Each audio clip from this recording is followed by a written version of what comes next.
നിമിഷപ്രിയയെ കാണാൻ യമനിൽ വധശിക്ഷയ്ക്ക് വിധിക്കപ്പെട്ട് ജയിലിൽ കഴിയുന്ന നിമിഷപ്രിയയെ കാണാൻ അമ്മ പ്രേമകുമാരി യമനിലേക്ക് തിരിച്ചുവന്നറിയാൻ സാധിക്കുന്നുണ്ട്. പുലർച്ചെ 5 മണിക്കുള്ള ഇൻഡിഗോ വിമാനത്തിൽ മുംബൈയിലേക്ക് പോയി. എന്തെല്ലാം പ്രതീക്ഷകളാണ് പ്രേമകുമാരിക്ക് നിമിഷപ്രിയയുടെ മോചനവുമായി സംബന്ധിച്ചുള്ളത്?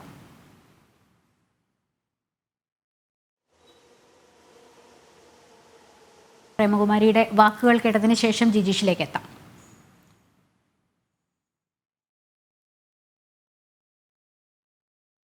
ചേട്ടൻ പ്രതീക്ഷയോടെയാണ് പോകും.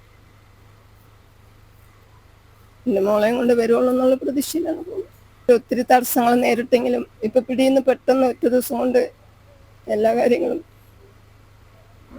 ദൈവം ഒരുക്കി തന്നു. ഇഷ്ടപ്പെടുന്ന എല്ലാവരും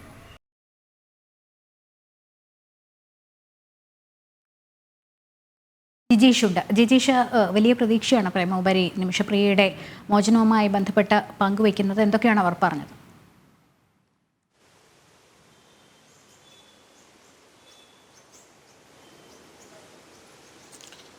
ലക്ഷ്മി, പ്രേമകുമാരി പറഞ്ഞതുപോലെ തന്നെ തുടക്കത്തിൽ തന്നെ വലിയ തോതിലുള്ള പ്രതിസന്ധികളെ തരണം ചെയ്യേണ്ടി വന്നിരുന്നു ഈ ഒരു ലക്ഷ്യവുമായി ബന്ധപ്പെട്ട്, നിമിഷപ്രിയയുടെ മോചനവുമായി ബന്ധപ്പെട്ട്. കാരണം മോചനദ്രവ്യം അല്ലെങ്കിൽ ബ്ലഡ് മണി വാങ്ങാൻ ആദ്യം യമനിൽ കൊല്ലപ്പെട്ട പൗരന്റെ കുടുംബം തയ്യാറായിരുന്നില്ല. ഇപ്പോഴും അത്തരത്തിൽ തന്നെയാണ് അവരുടെ ഒരു സമീപനം ഇരിക്കുന്നത്.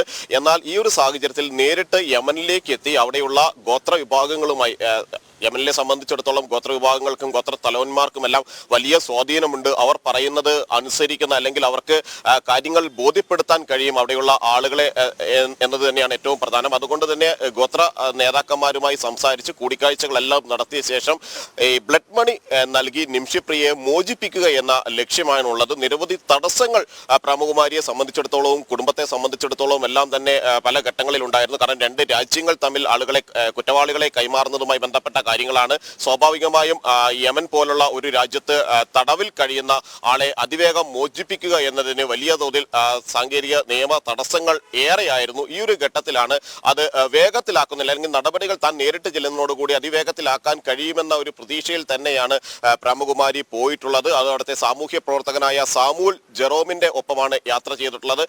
യമനിലെ കാര്യങ്ങൾ അല്ലെങ്കിൽ യമനിലെ ഉള്ള ഇടപെടലുകൾ നടത്താൻ കഴിയുന്ന ഒരു പൊതുപ്രവർത്തകൻ എന്ന നിലയിലാണ് സാമൂൽ ജെറോമും കൂടെ ഒപ്പം സഹായങ്ങളുമായി എത്തിയിട്ടുള്ളത്. ഇതിനുശേഷം അവിടെ എത്തിയ ശേഷം ഈ ഗോത്ര നേതാക്കളുമായി സംസാരിക്കുക മാത്രമല്ല, ബ്ലഡ് മണി നൽകാൻ അല്ലെങ്കിൽ അത് സ്വീകരിക്കാൻ അവർ തയ്യാറാവുകയാണെങ്കിൽ ഏതാണ്ട് പകുതിയോളം അല്ലെങ്കിൽ മോചനത്തിന്റെ തടസ്സങ്ങളിൽ പകുതിയോളവും പൂർത്തിയാകും. അതിനുശേഷം ജയിലധികൃതരുമായി സംസാരിച്ചും കോടതിയെ ഇക്കാര്യങ്ങൾ ബ്ലഡ് മണി സ്വീകരിക്കാൻ കൊല്ലപ്പെട്ട യമൻ പൗരന്റെ കുടുംബം തയ്യാറായി എന്ന കാര്യം അവരെ കൂടി അറിയിച്ച ശേഷം തിരികെ നിമിഷപ്രിയയെ നാട്ടിലേക്ക് എത്തിക്കാൻ കഴിയുമെന്ന ഒരു പ്രതീക്ഷയിൽ തന്നെയാണ് പ്രേമകുമാരി യമനിലേക്ക് യാത്ര തിരിച്ചത്. ജിജീഷാണ് വിവരങ്ങൾ നൽകിയത്.